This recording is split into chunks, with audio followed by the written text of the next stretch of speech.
এজন ই-ৰিক্সা চালক। আজি তেওঁ বাতৰিৰ শিৰোনাম দখল কৰিছে তেওঁৰ পুত্ৰৰ সফলতাৰ বাবে। তেওঁৰ পুত্ৰই সফলতা লাভ কৰিছে নীট পৰীক্ষাত। সফলতা লাভত দৰিদ্ৰতা যে কেতিয়াও হেঙাৰ হ'ব নোৱাৰে, তাকেই পুনৰবাৰ প্ৰমাণ কৰি দেখুৱালে কোকৰাঝাৰৰ বালাজান তিনালিৰ বিজিত ৰায়ে। গোবিন্দ ৰায় আৰু হীৰা ৰায়ৰ সন্তান বিজিত ৰায়ে নীট ইউজি 2026ৰ পৰীক্ষাত লাভ কৰে 502 নম্বৰ। ই-ৰিক্সা চলোৱাৰ বাহিৰেও হাজিৰা কাম তথা খেতিৰ কামো কৰে বিজিতৰ পিতৃ গোবিন্দ ৰায়ে। সাফল্য লাভৰ পিছত বিজিত ৰায়ে কয়, পঢ়ি যোৱা, কষ্ট কৰা, নিজৰ ওপৰত বিশ্বাস ৰাখা, সফল হ'বা।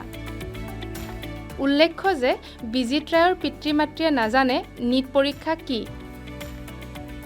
এনে এক পৰিয়ালৰ পৰা নীট পৰীক্ষাত সফলতা লাভ কৰি বিজিত ৰায়ে স্বাভাৱিকতে অঞ্চলটোলৈ গৌৰৱ কঢ়িয়াই আনিছে। মই প্ৰথমে ইমান বেছি গম পোৱা নাছিলোঁ মানে নীটৰ বিষয়ে। তাৰপিছত হায়াৰ ছেকেণ্ডাৰীত থাকোঁতে অকণমান গম পাইছিলোঁ নীট বুলি এক্সাম হয়। তাৰপিছত হায়াৰ ছেকেণ্ডাৰী এক্সাম দিয়াৰ পিছত নীট দিছিলোঁ। তাৰপিছত মানে ফাৰ্ষ্ট টাইম আছিলে এনে ট্ৰাই কৰিবলৈ। পিছত ভাল হোৱা নাছিল। পিছত আজমল ফাউণ্ডেশ্যনত গ'লোঁ।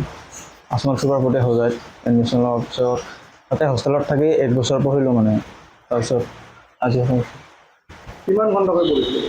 দিনত এনে যেতিয়া প্ৰথমে ক্লাছ হৈছিল মানে ক্লাছৰ লগতে 6-7 ঘণ্টাকৈ পঢ়িছিলোঁ। তাৰপিছত শেষৰ কিনে যেতিয়া মানে ক্লাছেই হ'ল এনে জানুৱাৰী ফেব্ৰুৱাৰী মানত, তেতিয়াৰ পৰা দিনত 11-12 ঘণ্টাকৈ পঢ়িছিলোঁ মানে। নীট পৰীক্ষাই কি ল'ৰাক পঢ়িব লাগে বোলে পঢ়াইছোঁ, মই এইগিলাখন নাজানো আৰু। আপোনাৰ ল'ৰা এতিয়া ডক্টৰ হ'ব। ডক্টৰ হ'ব। এইখিনি গম পায় নে নাপায়? এই ল'ৰাটোতো মাজে সময়ে কয় মইতো পাছ কৰিলে বোলে ডাক্তৰ হ'ব, তো দে পঢ়ি থাকতো। মোক ভাল লাগিছে শুনি।